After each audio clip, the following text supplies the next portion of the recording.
وَمَا أَرْسَلْنَاكَ إِلَّا رَحْمَةً لِلْعَالَمِينَ.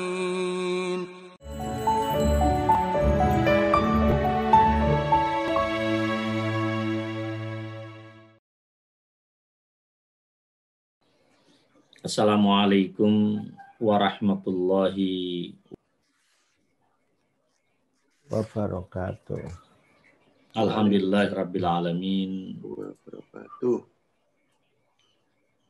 Subhanaka la ilma lana illa ma 'allamtana innaka antal alimul hakim. Wala haula wala quwwata illa billahil aliyil azim. Usalli wa usallim ala nabiyil mustafa al-mab'uts rahmatan lil alamin basyiran wa nadhira. Imamuna wa qaiduna Muhammad wa ala alihi wa sahbihi ajma'in. Jamaah sekalian yang saya muliakan, alhamdulillah pada pagi hari ini kita diizinkan oleh Allah Subhanahu wa taala dan mudah-mudahan diridhoi serta diberkahi bahwa setiap ayat yang kita tadabburi akan menjadi syafaat yang dapat menghapuskan segala kekurangan kita pada hari kiamat nanti. Juga menjadi sebab di mana Allah kemudian mengangkat derajat kita sebagai ahlullahi wa khassatuhu, orang-orang yang cinta dengan Al-Quran, sebagai orang-orang yang dinyatakan oleh Rasulullah Sallallahu Alaihi Wasallam keluarga Allah yang terdekat dan orang-orang spesial yang sangat dicintai oleh Allah Subhanahu wa taala. Amin ya mujibas sa'ilin. Pada Jumat yang lalu, jemaah sekalian, kita sudah sampai pada ayat yang ke-6 dari surah Al-Mutaffifin,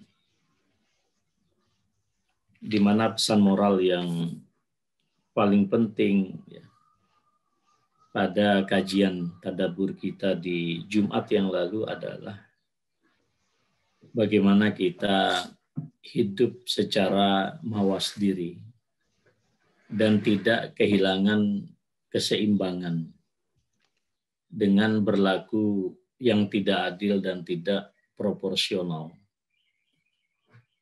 Karena apa yang dinyatakan oleh Allah, wailun lil mutaffifin, bukan semata-mata orang yang curang di dalam perilaku perniagaan dan bisnis. Kecurangan bukan semata-mata pada timbangan materi, barang, dagangan, dan seterusnya. Dan timbangan yang dimaksudkan oleh Allah Subhanahu wa taala bukanlah timbangan yang berat, tetapi kecurangan yang remeh-temeh. Itu yang disebut dengan at-tatfif. Bukan kecurangan yang besar-besaran, bukan. Perilaku menimbang sesuatu yang lebih untuk dirinya, tapi pada saat yang sama kemudian mengurangi hak orang lain. Sebagaimana yang kita jelaskan pada Jumat lalu, itu tidak semata-mata pada timbangan yang bersifat material, tetapi juga menyangkut perilaku kita yang tidak bersifat materi. Kecurangan di dalam sikap sosial, kecurangan yang bersifat perkataan, bahkan juga perilaku kita yang tidak seimbang terhadap alam semesta sekalipun. Itu dimurkai betul oleh Allah Subhanahu wa taala. wa aqimul wazna bil qisti wa la tukhsirul mizan. Kita diwajibkan oleh Allah Subhanahu wa taala untuk menegakkan wazan, untuk menegakkan neraca dan keadilan. Dan Allah kemudian melarang kita untuk mencederai timbangan-timbangan di dalam kehidupan kita. Tidak semata pada timbangan bisnis dan perniagaan, tetapi juga timbangan-timbangan sosial, politik, budaya, dan perilaku kita secara umum, bahkan perilaku kita terhadap lingkungan sekitar dan alam semesta. Inilah yang menjadikan kehidupan ini berjalan secara serasi, secara teratur, dan kemudian mendatangkan kemaslahatan bagi umat manusia. Dengan demikian dapat dipastikan bahwa perilaku-perilaku yang tidak proporsional, tidak adil di dalam memperlakukan siapapun dan apapun di sekitar kita itu menjadi sebab mengapa terjadi kekacauan. Zaharul fasadu fil barri wal bahri, baik dalam kehidupan orang-orang yang di kepulauan atau kehidupan orang-orang yang ada di lautan, kehidupan maritim kita. Kalau kehidupan di daratan dan kehidupan maritim kita ini rusak, maka otomatis kehidupan angkasa pun juga akan mengalami kerusakan.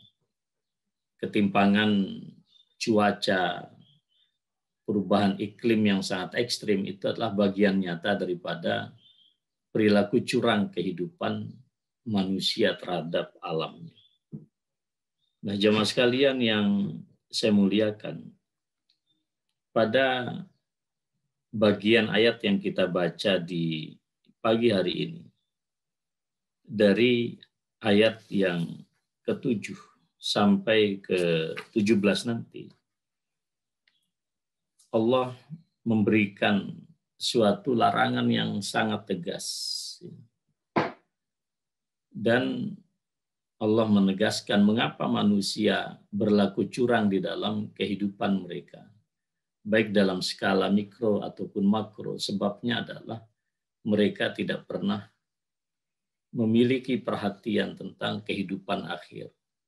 Kehidupan di mana semua apa yang telah kita lakukan dan seterusnya itu akan ditimbang oleh Allah Subhanahu wa ta'ala.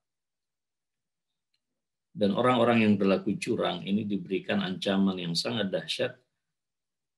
Nanti akan kita baca secara mendetail. A'udzu billahi minasy syaithanir rajim. Kalla inna kitabal fujjari lafi sijjin. Wa ma adraka ma sijjin. Kitabum marqum. Wailun yawma idzin lil mukazzibin. Allazina yukazzibuna biyaumiddin. Wa ma yukazzibu bihi illa kullu mu'tadin asim. Idza tutla alaihi ayatuna qala asatirul awwalin. Kalla bal rana ala qulubihim ma kanu yaksibun. Kalla innahum an rabbihim yawma idzin lamahjubun. Thumma innahum lasalul jahim. Thumma yuqalu hadza allazi kuntum bihi tukazzibun. Kalla inna kitabal fujjari lafi sijjin. Allah menyatakan sekali-kali janganlah kalian berperilaku sedemikian rupa. Janganlah kalian berlaku curang dan tidak proporsional di dalam memperlakukan neraca kehidupan. Kehidupan pribadi, keluarga, sosial, politik, dan seterusnya. Jangan kalian lakukan yang sedemikian ini. Jika kita, kata Allah Subhanahu wa Ta'ala, terjebak pada perilaku kehilangan keseimbangan di dalam hidup ini, maka sesungguhnya sebabnya hanyalah kelalaian kita terhadap hari kiamat. Jadi jemaah sekalian yang saya muliakan, memang luar biasa Islam mengingatkan kita tentang pandangan kita yang sangat jauh. Seperti yang pernah saya sampaikan bahwa kalau kehidupan di dunia ini adalah akhir dari segala kehidupan, ini justru menunjukkan Allah tidak memiliki sifat adil. Betapa banyak orang di dunia melakukan kezaliman sampai akhir hayatnya dia hidup dengan baik-baik saja. Dia tidak mengalami hukuman, tidak mengalami apapun. Demikian juga betapa banyak orang melakukan kebaikan dan prestasi yang sangat positif dalam hidupnya, tapi juga tidak mendapatkan imbalan apapun. Karena itu, para pemikir di bidang filsafat moral mengatakan kehidupan pasca di dunia ini adalah merupakan suatu postulat, kebenaran absolut yang tidak perlu lagi diragukan. Jadi perbedaan umat manusia bukan kemudian menafikan kematian atau tidak menafikan kematian. Perbedaan mereka hanya terjadi pada persoalan konsep. Bagaimana konsep kehidupan setelah kehidupan kita berakhir di dunia, hanya di situ. Tetapi secara logika bahwa kehidupan pasca dunia ini adalah suatu keniscayaan. Maka Allah di sini menegaskan, orang-orang yang melakukan kecurangan dan perilaku yang tidak proporsional, yang tidak seimbang di dalam kehidupannya, semua apa yang mereka ucapkan, yang mereka katakan, itu tertulis sedemikian rupa di dalam catatan-catatan keburukan. Terdata sedemikian rupa, bahkan mereka dinyatakan dan dihukumi oleh Allah Subhanahu wa Ta'ala sebagai ahlun nar. Nah, catatan-catatan orang yang pantas masuk ke dalam neraka ini dinyatakan sebagai as-sijjin, yang menurut para mufassir adalah tempat yang sangat sempit dan menyesakkan. Jadi kalau Allah menyatakan inna kitabal fujjari lafi sijjin, jadi orang-orang yang telah ditetapkan oleh Allah Subhanahu wa Ta'ala sebagai pelaku durjana, dosa, dan seterusnya, itu memang diletakkan oleh Allah Subhanahu wa Ta'ala di dalam satu suasana ad-dayyiq, sesuatu yang sangat sempit. Jadi kalau kita membuka penjara itu, bahasa Arabnya adalah as-sijnu, dari satu bentukan kata juga dari kata sijin. Bagaimana sih kondisi penjara? Tentu penuh dengan keterbatasan, bahkan dalam suasana yang sangat spesifik. Ada penjara-penjara yang dikatakan sangat mencekam, bahkan berada di bawah tanah. Sudah berada di bawah tanah, di situ ada besi-besi yang terpasang. Tidak cukup demikian rupa, dialirkan lagi air. Bahkan tidak kurang lagi, bisa saja mereka yang masuk ke tempat tersebut distrum sedemikian rupa. Dan tentu kita bisa membayangkan betapa sesaknya orang yang hidup di dalam sijin itu, yang ada di dalam neraka. Nah, termasuk juga di dalam ayat ini. Pada berikutnya Allah menyatakan, wa ma adraka ma sijjin, kitabum marqum. Apa yang kalian ketahui tentang apa yang disebut dengan sijjin? Syekh Wahbah Zuhaili menyatakan, innahul kitabul ladzi rasadat fihi rusidat fi asma'uhum. Ada suatu kitab yang telah diciptakan oleh Allah Subhanahu wa taala, dan di dalam kitab ini tertulis secara detail. Fahuwa kitabun masturun bayyinul kitabah. Tidak ada yang keliru, tidak ada yang tidak akurat. Semuanya tercatat sedemikian rupa. Ya. Perbuatan-perbuatan orang yang melakukan perilaku durjana dari orang-orang kafir, para setan, dan tentu setan ini dari kelompok jin dan manusia, orang-orang yang fasik, ya. Orang-orang diberikan anugerah ilmu pengetahuan, tapi mereka berperilaku bertentangan dengan ilmu pengetahuan tersebut. Nah, kitab di mana Allah mencatat semua ini secara akurat dan sangat detail, itulah yang disebut dengan sijjin. Kalla inna kitabal fujjari lafi sijjin. Wa ma adra kama sijjin. Dan telah tadi dijelaskan oleh Syekh Wahbah Az-Zuhaili. Meskipun di kalangan para mufassir, ya, berbeda pandangan apa sebetulnya yang dimaksud dengan sijjin. Ya, sebagian yang lain menyatakan seperti yang dicatat oleh Al-Imam Al-Qurtubi rahimahullah.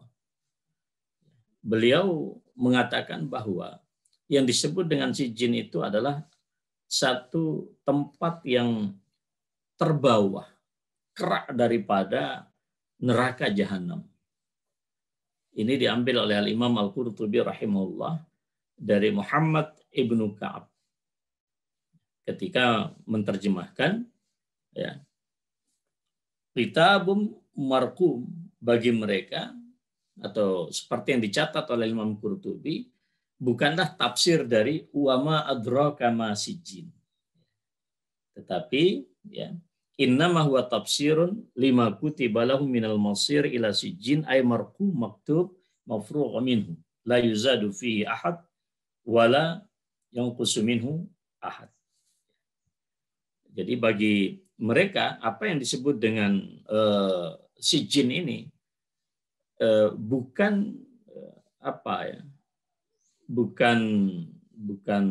bukan kitab di mana perbuatan orang-orang yang melakukan durjana itu dicatat oleh Allah, tetapi dia adalah satu bagian di kerak terdalam daripada neraka jahanam. Ini yang dinukil oleh Al-Imam Ibnu Jarir, Al-Imam Al-Qurtubi di dalam kitab beliau Al-Jami' li Ahkamil Quran. Tapi saya pribadi lebih cenderung kepada apa yang dikatakan oleh Profesor Wahbah Az-Zuhaili, bahwa wa ma adraka ma sijjin kitabum marqum. Secara zahir, ya, sijjin ini ditafsirkan oleh Allah Subhanahu wa taala kitabum marqum. Itu adalah kitab di mana tertulis segala perbuatan yang sangat detail dari apa yang telah dilakukan oleh orang-orang yang melakukan kemaksiatan dan perilaku yang tidak seimbang di dalam kehidupan mereka. Ada dua pandangan para ulama apa yang dimaksud dengan sijjin di dalam kitab ini. Jamaah sekalian yang saya muliakan, kemudian Allah menyatakan wailun yauma idzin lil mukazzibin allazina yukazzibuna biyaumiddin. Celaka atau neraka wail bagi orang-orang yang mendustakan. Siapa yang dimaksud orang-orang mendustakan oleh Allah di sini? Allazina yukazzibuna biyaumiddin, orang-orang yang mendustakan tentang hari pembalasan. Ai azabun syadidun yaumal qiyamah liman kadzdzaba bil ba'tsi wal jaza. Jadi siksa yang sangat pedih pada hari kiamat berlaku bagi orang-orang yang mendustakan hari kebangkitan dan hari pembalasan, serta orang-orang yang mendustakan apa yang diajarkan oleh para rasul alaihi wassalatu wassalam. Dan mereka inilah orang-orang yang mendustakan ya, dan tidak percaya dengan akan terjadinya hari pembalasan, dan mereka tidak beriman dengan peristiwa-peristiwa hari pembalasan ini. Nah, jemaah sekalian, karena mereka tidak memiliki persepsi keimanan bahwa besok akan ada pengadilan, besok akan ada interview yang sedemikian detail dan sangat dahsyat. Itulah yang membuat kemudian perilaku hidup mereka tidak seimbang. Mereka berlaku curang di dalam kehidupan karena ketiadaan persepsi yang baik. Tidak ada suatu tasawur imani, persepsi keimanan bahwa besok mereka ini akan menghadapi satu pengadilan dari Allah Subhanahu wa taala. Ini juga di dalam surat At-Taghabun ayat yang ke-7 Allah menceritakan perilaku mereka ini, za'amal ladzina kafaru an la yub'atsu. Orang-orang yang kafir itu kemudian menyangka bahwa mereka tidak akan dibangkitkan. Qul bala wa rabbi la tub'atsunna bima 'amiltum wa dzalika 'ala Allahi yasir. Jadi katakan wahai Muhammad, demi Tuhanku kalian pasti akan dibangkitkan oleh Allah Subhanahu wa taala dengan segala apa yang telah kalian lakukan di dunia, dan hal yang sedemikian ini sangatlah mudah bagi Allah Subhanahu wa taala. Ini diterangkan oleh Allah di dalam surat At-Taghabun. Demikian pula di dalam surat Al-Mu'minun ayat ke-37. Allah juga memberikan gambaran pada perilaku mereka ini. In hiya illa hayatuna dunya namutu wa nahya wa ma nahnu bimab'utsin. Kehidupan kami hanyalah kehidupan di dunia. Kami mati dan kami hidup, dan kami tidak sekali-kali dibangkitkan. Al-Imam Ibnu Jarir At-Tabari rahimahullah ketika menafsirkan Al-Mu'minun ayat ke-37, beliau mengatakan bahwa orang-orang musyrik, orang-orang kafir itu berkata, innama hiya hayatuna hadhihi.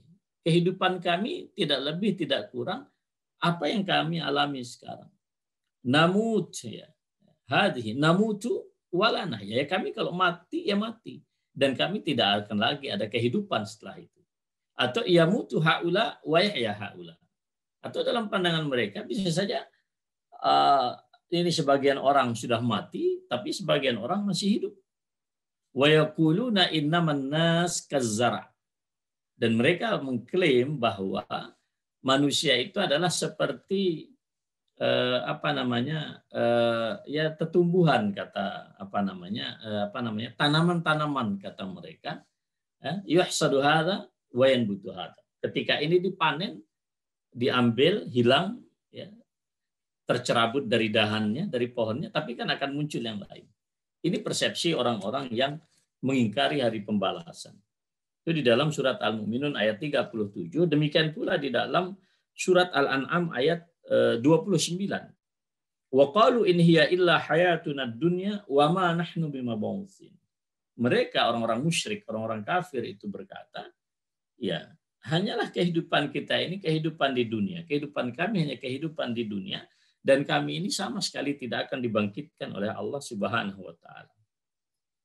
Nah, Al-Imam At-Tabari kemudian juga menjelaskan, yunkiruna annallaha yuhyi khalqahu ba'da an yumitahum. Mereka orang-orang musyrik, orang-orang kafir ini mengingkari bahwasanya Allah Subhanahu wa taala akan menghidupkan semua ciptaannya setelah dimatikan.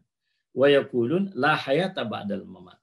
Dan mereka memiliki satu dogma, tidak ada kehidupan setelah kematian ini. Wala ba'tsa wala nusura. Tidak ada lagi kebangkitan, tidak akan lagi ada pengumpulan manusia nanti. Tidak ada kembali lagi ba'da hadzal fana. Setelah fananya dunia, setelah binasa dunia, bagi mereka itu ya sudah selesai. Nah, pandangan-pandangan inilah jemaah sekalian yang sesungguhnya hari-hari ini ya, di dalam pandangan manusia modern, inilah pandangan yang disebut dengan pandangan anti ketuhanan. Nah, pandangan anti ketuhanan ini tentu tidak bisa dilepas dari akar sebelumnya, itu adalah pandangan sekularisme. Pandangan yang hanya meyakini bahwa kehidupan ini di sini dan saat ini. Tidak pernah pandangan mereka melampaui daripada realitas apa yang ditatap oleh mata yang ada di kepala kita. Inilah satu mental yang anti Tuhan, jemaah sekalian. Maka lihatlah perilaku orang-orang tersebut, mereka bisa melakukan apapun di luar batas pri kemanusiaan kita. Nah, kemudian summa abanallahu ta'ala sifat. Lalu kemudian Allah pada ayat berikutnya itu menerangkan bagaimana sifat-sifat dan karakter orang-orang yang mendustakan hari pembalasan. Wa ma yukadzibu bihi illa kullu mu'tadin atsim idza tutla alaihi ayatuna qal asatirul awwalin. Jadi ada 3 karakter yang spesifik ya, yang diterangkan oleh Allah Subhanahu wa taala tentang orang-orang yang mendustakan hari kemudian. Yang pertama adalah ya, wa ma yukadzibu bihi illa kullu mu'tad. Jadi kata mu'tadin itu adalah ismul fa'il daripada i'tada ya'tadi. Itu artinya adalah orang yang gemar melampaui batas. Orang-orang yang gemar melakukan kezaliman. Jemaah sekalian, Allah memiliki batasan. Seringkali kita membaca Al-Quran, wa tilka hududullahi fala ta'taduha. Itu adalah batasan-batasan Allah. Jangan kalian lampaui, jangan kalian lewati. Maka ketika Allah misalnya menurunkan suatu hukum bagi kita, khamr itu haram, makan babi itu haram, ya. Kemudian mencelakakan orang lain itu haram. Haram itu artinya adalah suci. Artinya apa? Tempat ini tidak boleh dilewati. Ini adalah tempat yang sangat bersih, sangat suci. Ya. Seperti misalnya orang kalau ada sesuatu yang tidak boleh ditembus, maka di situ ada police line, ada garis batas polisi. Kalau polisi saja memiliki batas ya, dan diketahui oleh masyarakat, para wartawan tahu kalau di situ ada garis polisi maka tidak boleh melintas. Lalu bagaimana dengan Allah Subhanahu wa taala? Tapi ada orang yang gemar sekali melakukan i'tidah. I'tidah itu adalah perilaku melampaui batas dari apa yang telah ditentukan oleh Allah, dan sikap melampaui batas ini diberikan satu karakter yang sangat buruk, yaitu adalah kegelapan. Kegelapan dalam bahasa Arab disebut dengan zulmun. Dan satu kezaliman, kata Rasulullah, satu kegelapan yang dilakukan di dunia itu akan bertransformasi menjadi kegelapan-kegelapan yang luar biasa pada akhir kiamat. Maka Nabi menyatakan az-zulmu zulumatun yaumal qiyamah. Satu kezaliman yang dilakukan di dunia oleh siapapun itu akan menjelma menjadi kegelapan-kegelapan yang sangat dahsyat pada hari kiamat nanti. Ilustrasi daripada kegelapan itu jemaah sekalian ada di dalam Al-Qur'an. Ya, au kazulumatin fi bahrin lujjin yaghshahu mawjun min fawqihi mawj min fawqihi sahab zulumatun ba'duha fawqa ba'd. Ya, seperti kegelapan di dalam dasar samudra, di atasnya ada gelombang air ombak yang sedemikian dahsyat. Bertingkat-tingkat itu gulungan air yang ada di samudra. Sudah itu di atasnya ada awan, awannya pun juga bukan awan cerah, awannya hitam. Ya. Zulumatun ba'duha fawqa ba'd. Kegelapan yang bertingkat-tingkat. Hatta idza akhraja yadahu lam yakad yaraha. Anda memperhatikan bagaimana para penyelam kemarin yang mengevakuasi korban di Sriwijaya ya, 182 misalnya. Mereka tidak bisa melihat apa-apa. Padahal itu kegelapan hanya di kedalaman 20 meter. Anda bisa bayangkan bagaimana apa yang disebut dengan kerak neraka jahanam, na'udzubillah min dzalik. Nah, perilaku-perilaku yang seperti ini dikatakan sebagai perilaku kegelapan. Jadi mengapa satu perbuatan jahat disebut sebagai kezaliman yang artinya kegelapan? Karena pada saat orang melakukan itu, semuanya itu tertutup. Sepintar apapun dia, kepintarannya itu kemudian tidak terlihat. Ya, sesoleh apapun dia, kalau dia adalah seorang agamawan, ketika dia zalim, sesungguhnya adalah dia sedang berada dalam kegelapan. Dia kehilangan perspektif. Dia kehilangan pencahayaan ilmu pengetahuannya itu. Nah, ini adalah sifat yang pertama orang-orang yang mendustakan hari kiamat ini adalah mu'tad. Maka perilaku mereka durjana karena kehilangan perspektif. Tidak ada lagi perspektif kebenaran, al-haq, al-batil, tidak ada.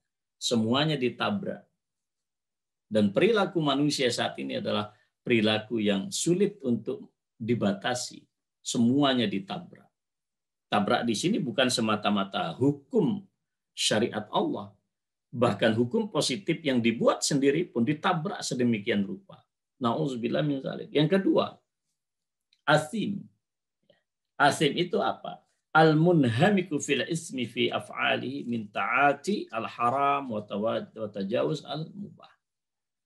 Jadi orang-orang yang gemar melakukan dosa bukan semata-mata yang haram, tetapi berlebih-lebihan di dalam melakukan yang mubah. Ini juga menjadi persoalan. Ya, mengapa ada konsep halalan thayyibah? Bukan semata halal secara positif, secara objektif itu halal, tetapi kan harus thayyib. Gula itu baik, tapi kalau berlebihan juga menjadi tidak sehat. Nasi yang kita makan karbohidrat juga baik, kalau berlebihan pun juga itu tidak baik. Ini bagian daripada dosa. Jadi jemaah sekalian yang saya muliakan, juga ini diisyaratkan oleh Rasulullah SAW, in haddatsa kadzaba. Jika dia bertutur kata, dia dusta. Wa in wa'ada akhlafa. Dan jika dia berjanji, dia menselisihi janjinya. Wa in khasama fajar. Dan jika dia kemudian berselisih, dia melakukan tindakan-tindakan yang juga tidak proporsional. Nah, jemaah sekalian yang saya muliakan, dosa yang semacam ini juga diisyaratkan oleh Rasulullah SAW di dalam hadis yang diriwayatkan oleh Imam At-Tirmizi dan Ibnu Majah, Ibnu Hibban. Dan Al-Imam At-Tirmizi menyatakan bahwa hadis ini adalah hadis yang hasanun sahih. Di mana Rasulullah SAW dari sahabat Abu Hurairah radhiyallahu taala an, beliau bersabda, innal abda idza akhta'a khati'ah, jika seorang hamba melakukan suatu dosa, suatu kesalahan, nukitat fi qalbihi nuktatun sauda, akan terpatri satu noda hitam di dalam qalbunya. Fa idza huwa naza'a wastaghfar wa taba, jika dia mencabut dirinya dari dosa tersebut, lalu beristighfar kepada Allah dan bertaubat kembali kepada Allah, supila qalbuhu, hatinya itu bening kembali. Wa in ada, jika dia kembali melakukan dosa, zida fiha, maka semakin banyak nukta hitam yang terpatri di kalbunya, hatta ta'luwa qalbahu, sampai nanti beriring waktu semakin banyak dosa dilakukan, noda-noda hitam ini kemudian dominan di kalbunya, bahkan menutup kalbunya sama sekali. Dan itulah sesungguhnya yang dimaksudkan oleh Allah Subhanahu wa taala ar-ran. Nah, jamaah sekalian yang saya muliakan, ya. Yang ketiga ini, idza tuliya alaihi al-Qur'an. Karakter yang ketiga adalah orang mendustakan hari kiamat, ya. Selain melampaui batas, senang gemar melakukan dosa, dosa itu menutupi nanti kaitannya dengan ayat berikutnya. Juga dia berlaku sombong terhadap Al-Quranul Karim. Jika Al-Quran dibacakan kepada mereka, mereka dengan serta-merta menyatakan ini adalah legenda-legenda dan dongeng-dongeng orang terdahulu. Nah, karakter yang ketiga ini sama persis dengan apa yang dikatakan oleh dalam surat An-Nahl ayat 24. Wa idza qila lahum madza anzala rabbukum qalu asatirul awwalin. Jika dikatakan kepada mereka apa yang telah diturunkan oleh Allah kepada kalian, maka mereka serta-merta berkata, ini adalah legenda-legenda orang terdahulu.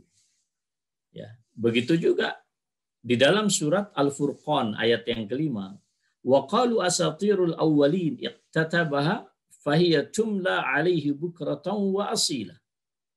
Jadi memang kejam sekali ya stigma yang diberikan kepada baginda Rasulullah Sallallahu Alaihi Wasallam. Jika Al-Quran ya, dibacakan kepada mereka, mereka aklamasi menyatakan ini adalah dongeng-dongeng terdahulu, di mana dongeng-dongeng itu selalu minta didiktekan kepada Muhammad, ya, itu setiap pagi dan petang hari.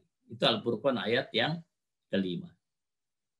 Sebagian mufassir menyatakan ayat ini diturunkan pada seorang tokoh yang luar biasa pada saat itu, Al-Walid ibnul Mughirah, termasuk juga Abu Jahal dan siapapun yang saya kira dua nama ini nama yang tidak asing lagi. Al-Walid ibn Mughirah seorang tokoh yang sangat kesohor yang menguasai sastra bangsa jin dan manusia, bahkan pada saat itu menyatakan tidak ada orang yang menguasai sastra dan kebudayaan Arab lebih daripada aku. Sehingga ketika dibacakan Al-Quran kepada dia waktu itu, dia luar biasa, ini tidak mungkin, ini bukan sastra biasa ini dahsyat kata beliau. Tapi kemudian orang-orang yang lain mengatakan, kalau Anda beriman kepada Quran, lalu bangsa Arab mau percaya gimana lagi gitu kepada Anda. Nah, itulah kemudian tiba-tiba dia mengatakan in hadza illa sihrun yu'sar, in hadza illa qaulul bashar. Nah, itu ada di dalam surat Al-Muddathir. Jadi ini perilaku mereka langsung memberikan stigma yang sedemikian rupa kepada Nabiullah Muhammad sallallahu alaihi wasallam. Nah, jemaah sekalian yang saya muliakan, coba diperhatikan di dalam surat Al-Ankabut ayat 48 dan ayat 49. Allah sesungguhnya memberikan penjelasan yang sangat detail. Wa ma kunta tatlu min qablihi min kitabin wa la takhutuhu bi yaminik idzal lartabal mubtilun. Saya mencoba membuka tafsir Taisir Al-Karimur Rahman punya Al-Allamah As-Sa'di. Beliau menyatakan bahwa surat Al-Ankabut ayat 48 ini memberikan bantahan yang luar biasa terhadap tuduhan dan klaim sepihak orang-orang yang mendustakan Al-Quran pada saat itu. Maka, wahai Muhammad, tidaklah engkau membaca. Ya. Nabi Muhammad itu adalah bukan seorang penggiat literasi jemaah sekalian.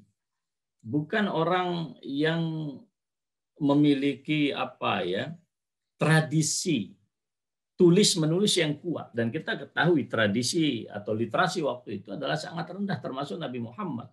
Dinyatakan oleh Allah Subhanahu wa taala, ya. Wa ma kunta tatlu min qabli min kitabin wa la takhutuhu bi yaminik. Enggak pernah Nabi kemudian ngarang-ngarang dengan membaca kitab-kitab literatur sebelumnya atau kemudian ditulisnya dengan tangan kanannya, tidak. Karena kalau ini dilakukan oleh Rasulullah SAW, lartabal muftilun. Ya, orang-orang yang memang punya misi untuk membatalkan Al-Quran ini, ya yakin semakin ragu. Tapi tidak demikian. Allah tegaskan, bal huwa ayatun bayyinat fi suduril ladzina utul ilm wa ma yajhadu bi ayatina illa dzalimun. Padahal Al-Quran itu, kata Allah di dalam surat Al-Ankabut ayat 49, itulah ayat-ayat yang begitu jelas, begitu akurat, begitu terang. Di dalam dada atau kalbu orang-orang yang telah diberikan anugerah ilmu oleh Allah Subhanahu wa taala, dan tidaklah mengingkari ayat-ayat kami, kata Allah, illa zalimun. Jadi sama saudara sekalian, apakah ini ayat-ayat yang tertulis di dalam Al-Quran mereka ingkari, dan sebab pengingkaran ini adalah bukanlah karena fakta-fakta yang tidak akurat, tetapi karena memang mereka berlaku melampaui batas. Mereka ini zalim. Hanya karena takut ya pengaruh Nabi Muhammad SAW sedemikian rupa, maka mereka melakukan stigmatisasi yang sedemikian rupa. Jadi di dalam ayat lain juga Allah kan sudah katakan wajahadu biha wastayqanatha anfusuhum zulman wa uluwa. Secara verbal mereka teriak mengingkari kebenaran ini, tetapi diri mereka yang paling dalam itu sangat yakin. Nah, mengapa mereka mengingkari itu? Zulman wa uluwa. Karena perilaku kezaliman dan perilaku uluwa itu adalah selalu merasa di atas orang lain. Jadi seburuk apapun mereka, tapi kalau orang lain di luar kelompok mereka, di luar komunitas mereka, mereka akan tolak seberapapun kebenaran itu. Jadi ada kebenaran yang bersifat rasialisme. Dan ini ditegaskan oleh Allah Subhanahu wa taala. Nah, jamaah sekalian yang saya muliakan, karena itulah kemudian Allah menyatakan pada ayat berikutnya, kalla, sekali-kali tidaklah demikian, bal rana ala qulubihim ma kanu yaksibun. Bagaimanapun rekayasa, bagaimanapun tipu daya, bagaimanapun narasi yang mereka buat untuk mendustakan dan merendahkan martabat Al-Qur'an, tidak. Bukan itu kata Allah Subhanahu wa taala, tetapi bahkan ya, rana ala qulubihim ma kanu yaksibun. Jadi yang membuat mereka melakukan semua itu, ya. Apakah mereka ini seperti 3 karakter tadi ya, gemar melampaui batas, kemudian gemar melakukan dosa, kemudian menyusun berbagai narasi untuk mendiskreditkan Al-Quran, mendelegitimasi wahyu ini. Sebab yang paling pokok kata Allah Subhanahu wa taala adalah karena hati mereka itu sedang tertutup. Bagaimana bentuk ketertutupan ini? Ya, kita baca apa kata Syekh Wahbah Zuhaili. Irtadi wan zajru an hadhil aqwal. Ya. Sudahlah, hentikan kata-kata ini. Hentikan semua narasi negatif tentang Al-Quran. Hentikan segala teror kalian terhadap Al-Quran. Fal amru laisa kama za'amtum. Persoalan hakiki bukan seperti apa yang kalian duga, seperti apa yang kalian klaim, wahai orang-orang yang melakukan dosa. Bukan juga seperti yang kalian katakan, Quran ini adalah legenda orang-orang terdahulu, bal huwa kalamullah. Jadi tadi saya sudah jelaskan di dalam surat Al-Ankabut ayat 48 dan ayat 49 sudah sangat jelas.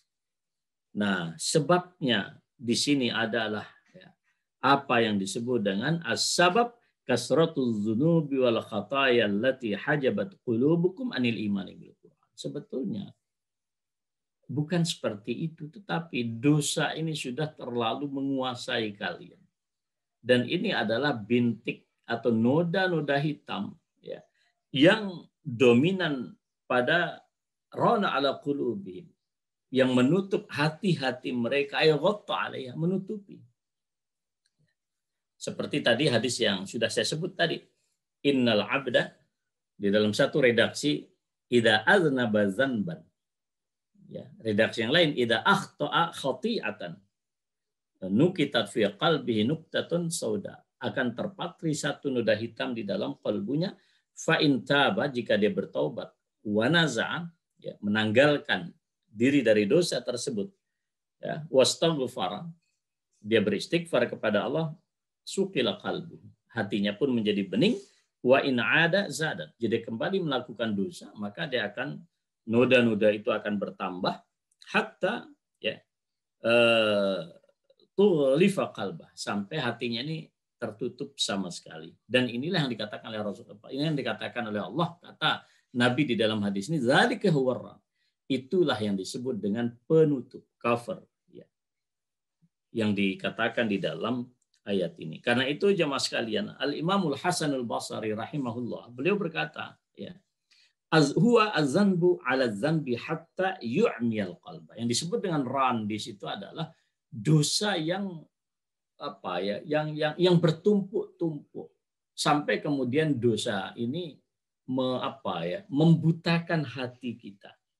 Wa yusawwid minadz-dzunub, dan bisa menghitamkan. Menghitamkan tentu bukan menghitamkan kulit kita, karena banyak para pelaku dosa ya kulitnya bersih, bening, bahkan tidak tersentuh debu karena mereka orang-orang yang eksis di dunia. Bukan itu. Tetapi yu'miyal qalb itu membutakan hati. Itu saya ingat ayat Al-Qur'an ya. Ayat Al-Qur'an itu innaha la ta'mal absar walakin ta'mal qulubul lati fis sudur. Jadi bukan mata yang ada di kepala ini yang tidak dapat melihat. Tetapi mata hati yang disebut dengan basirah, intuisi, qalbu, inilah yang buta. Ya. Jadi bagaimana kriteria orang seperti lahum qulubun la yafqahuna biha. Hatinya sudah tidak dapat memahami. Mungkin akalnya paham, tapi kan hatinya tidak connected, tidak menyambung. Adzan la yasma'una biha. Ada alat pendengaran, tapi tidak bermakna di dalam menerima informasi kebenaran. Kalau hoax suka. Kemudian apalagi lahum a'yunun la yubsiruna biha. Mata ini tidak bisa lagi melihat. Tapi mata di sini bukan mata kepala ini. Ada di dalam qalbu. Dan kalau perilakunya sedemikian, maka yang terjadi kata Allah, orang ini akan na'udzubillah bertransformasi menjadi binatang ternak. Ulaika kal an'ami balhum adall. Mereka seperti binatang ternak, bahkan lebih daripada itu. Makanya sesungguhnya jamaah sekalian, kalau orang sekarang menyebutnya adalah era disrupsi, era keterjungkir-balikan. Sebagian orang menyebutnya era simulakra, dunia jadi-jadian. Ya inilah yang terjadi. Nurani lagi tidak berfungsi dan seterusnya itu. Na'udzubillah min zalik. Jadi jemaah sekalian yang saya muliakan, orang-orang seperti inilah kemudian mendapatkan konsekuensi yang sangat jauh. Kalla innahum ar-rabbihim yawma idzin lamahjubun summa innahum lasalul jahim. Jadi jamaah sekalian yang saya muliakan, kadang mereka mengklaim bahwa orang-orang kafir, orang-orang musyrik akan mendapatkan kemuliaan nanti di akhirat. Tidak. Bukan begitu. Itu klaim yang sama sekali salah. Yang pasti kata Al-Quran di dalam penjelasan Wahbah Zuhaili di sini, bal inna haula'il kuffar mahjubun ar-rabbihim yaumal qiyamah. Orang-orang kafir itu akan tertutupi dari Allah Subhanahu wa taala, la yanzuruna ilaihi kama yanzurul mu'minun. Mereka tidak akan sanggup menatap kepada Allah dan tidak bisa menatap kepada indahnya Allah Subhanahu wa taala sebagaimana orang-orang beriman sanggup melihat Allah Subhanahu wa taala. Fakama hajabahum fid dunya an tauhidi, sebagaimana dosa dan perilaku durjana hidup mereka yang berlebihan itu menutup hidup mereka di dunia dari mentauhidkan Allah Subhanahu wa taala, hajabahum fil akhirah an nuriyatihi wa karamati. Pun pula di akhirat nanti mereka akan terhalangi daripada melihat Allah Subhanahu wa taala, menyaksikan secara langsung kemuliaan Allah Subhanahu wa taala. Karena itu jemaah sekalian, Al-Imam Asy-Syafi'i rahimahullahu tabaraka wa taala beliau menyatakan wa fi hadhil ayah dalilun ala anna al-mu'minina yarawnahu azza wa jalla yawma idzin. Ayat ini menjadi dalil petunjuk bagi kita bahwa orang-orang yang beriman nanti akan melihat Allah Subhanahu wa taala pada hari kemudian nanti di akhirat atau di surga. Wa hadza istidlalun bimafhumil ayah. Ini adalah satu petunjuk yang dapat kita ambil dari ayat Allah Subhanahu wa taala yang eksplisit dikatakan wujuhun yauma idzin nadhirah. Pada hari itu terdapat muka dan wajah yang berseri-seri, ila rabbiha nadhirah. Mereka melihat kepada Allah Tuhan mereka Subhanahu wa taala, ada di dalam Al-Qiyamah ayat 22 dan 23. Demikian pula jemaah sekalian, Ayat ini terkait pula dengan surat Yunus ayat 26. Lilladzina ahsanu al-husna wa ziyadah. Bagi orang-orang yang melakukan ihsan, kebaikan tanpa syarat, ya, adalah kebaikan, ya, dan tambahan. Nah, apa sih yang dimaksud dengan kebaikan? Ya, saya bacakan di sini. Ya. Walamma da'a ila daris salam, ka'anna an-nufusa tashawwaqat ila al-a'malil mujibah laha al-musilalai. Jadi jiwa-jiwa manusia yang bening, yang bersih, ketika mereka akan dipanggil menuju ke kampung damai, yaitu adalah surga, tentu kemudian siapa jemaah sekalian yang tidak suka. Betapa banyak orang diajak pergi ke istana misalnya, begitu dahsyat persiapan mereka. Bahkan mereka berlomba-lomba untuk waktu yang seolah-olah tidak pernah berputus untuk menyiapkan diri masuk kepada istana-istana di dunia. Ini ada seruan dari Allah Subhanahu wa taala untuk mengajak kita kepada kedamaian yang abadi. Ya. Kata Al-Imam Sa'di, orang yang kolbunya dan jiwanya masih bening ketika mendapatkan seruan itu mestinya jiwanya akan tertarik dan kemudian begitu enteng untuk melakukan banyak sekali kebaikan. Mengapa?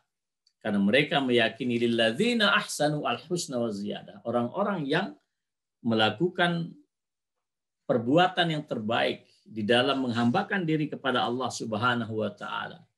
Bi an abaduhu ala wajhil muraqabati wan nasihati fi ubudiyyatihi. Di dalam menghambakan dirinya penuh dengan sikap merasa diawasi oleh Allah. Ya. Wa qamu bima qadaru 'alaiha minha, dan mereka selalu berupaya menunaikan apa yang mereka sanggup, ya, untuk mengabdi kepada Allah Subhanahu wa taala. Mereka melakukan ihsan baik perkataan ataupun perbuatan.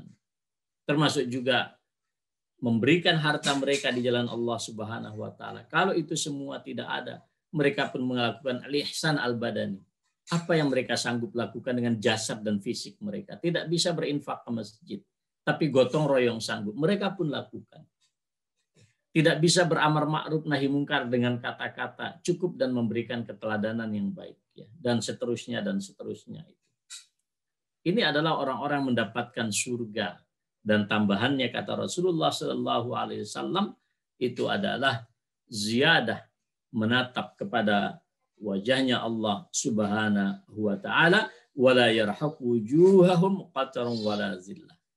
Tidak ada sesuatu yang tidak disukai, suatu petaka yang akan menghampiri daripada wajah-wajah yang cerah ceria melihat indahnya Allah Subhanahu wa taala.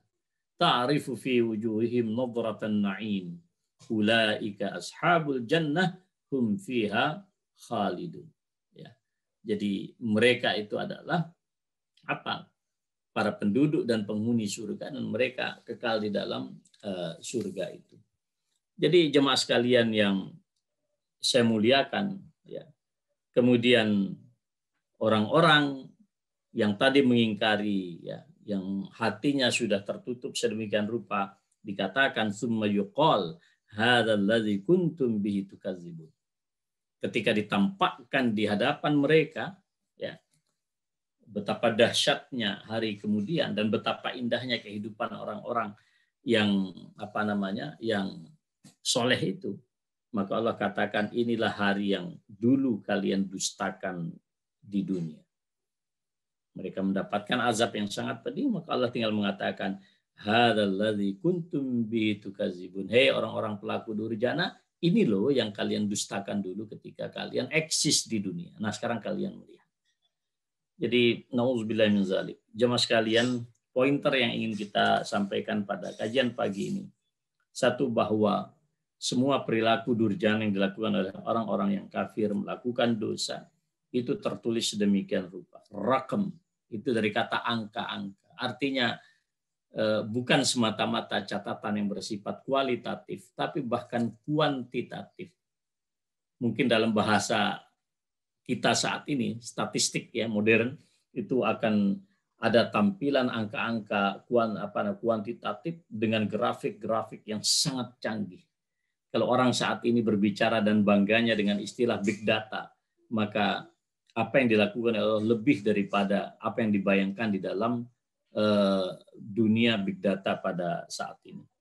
Yang kedua, jemaah sekalian, orang-orang mendustakan hari kiamat, hari kemudian, resikonya begitu besar. Jangan ngambil resiko di dalam persoalan ini. Kemudian poin yang ketiga adalah pendustaan, sikap mendustakan hari akhir ya dari orang-orang yang gemar melakukan dosa. Itu jemaah sekalian ya, orang-orang yang gemar melakukan tindakan melampaui batas atas diri mereka atau orang lain ya. Itulah ya, termasuk juga orang-orang yang selalu mendiskreditkan dan mendelegitimasi Al-Qur'an ya, sebagai orang-orang yang dinyatakan oleh sebagai orang-orang yang fujar. Kemudian catatan berikutnya jemaah sekalian ya, orang-orang yang mendustakan hari kemudian, mendiskreditkan Al-Quran, bahkan tidak beriman dengan Al-Quran, besok akan dikatakan oleh Allah kepada mereka, inilah hari yang dulu kalian dustakan, inilah hari yang dulu kalian ingkari, karena tadi saya sudah sampaikan bagaimana perspektif mereka tentang hari akhir. Nah, kemudian juga jemaah sekalian yang saya muliakan, poin yang sangat penting di sini, hati-hati bahwa perilaku-perilaku kedurjana ini pada akhirnya nanti akan menutupi kolbu kita dan membuat buta hati kita, seperti apa yang dikatakan oleh Rasulullah dalam hadis Ibnu Majah, Ahmad, Tirmizi, dan lain-lain. Tadi saya sudah sampaikan. Dan kalau hati kita ini sudah buta, maka sepintar apapun kita, setinggi apapun ilmu pengetahuan, bahkan ilmu agama kita, tapi hati kita tidak punya, semuanya tidak akan bermakna di hadapan Allah Subhanahu wa taala dan akan ditampakkan oleh Allah. Orang bisa saja kamuflase dia apapun ya, apapun, nauzubillah min zalik, tapi ini tidak akan pernah bisa. Orang bisa menghias wajahnya, orang bisa berparas cantik, berparas tampan, membeli baju yang menjadi casing ya, bagi jasad dia. Tapi satu hal yang tidak bisa ditutupi, yaitu adalah suasana kolbu. Dan suasana kolbu, ya, bagaimana situasi kolbu itu akan termanifestasikan nyata di dalam perilaku kehidupan. Mungkin dia menggunakan baju yang sangat indah, wajah yang tampan, tapi dia membunuh orang, dia mencelakai hak-hak orang lain, dan seterusnya. Ya, dengan tampilan-tampilan yang sangat indah. Tapi itu semuanya adalah kamuflase jemaah sekalian. Dan nanti akan kita, kalau di dunia ini tidak terbukti, maka akan kita menanti satu bukti, yaitu adalah di akhirat. Al-Imamu Asy-Syafi'i rahimahullahu tabaraka wa ta'ala berkata, ini sebagai catatan akhir, lamma hajaba qauman bis-sahat, ketika Allah sudah menutup ya satu kaum dengan kemurkaannya, dalla ala anna qauman yarawnahu birridha. Di akhirat nanti, ketika dengan penuh murkanya Allah tidak memberikan izin bagi orang-orang pelaku durjana, maksiat, dan orang-orang zalim, orang-orang kafir, dengan penuh murka Allah mereka tidak sanggup menatapnya. Ini memberikan satu isyarat bahwa Allah memberikan izin bagi orang-orang yang berbeda karakternya, orang-orang beriman, orang-orang yang ikhlas menghambakan diri kepada Allah, akan sanggup melihat Allah dengan penuh keridhaan. Jadi kata beliau, amma wallahi law lam yuqin Muhammad ibn Idris annahu yara rabbahu fil ma'ad lama abadahu fid dunya. Kalaulah Imam Syafi'i, kata beliau tentang dirinya, ya, tidak meyakini bahwa dia nanti akan melihat Allah, indahnya Allah, kemahadahsyatan Allah di akhirat nanti, tidak mungkin Muhammad Idris Asy-Syafi'i akan menghambakan diri kepada Allah dengan sebaik-baiknya. Jadi mas sekalian, inilah tadabbur kita pada pagi hari ini. Mudah-mudahan selalu kita mencintai Al-Quran dan terus memberikan kesempatan ya, meluangkan sedikit waktu kita untuk menyelami makna-makna yang terkandung di dalam Al-Quran. Saya kira demikian. Wallahu ta'ala alam bisawab. Wassallallahu ala Nabi Muhammad. Wassalamualaikum warahmatullahi wabarakatuh.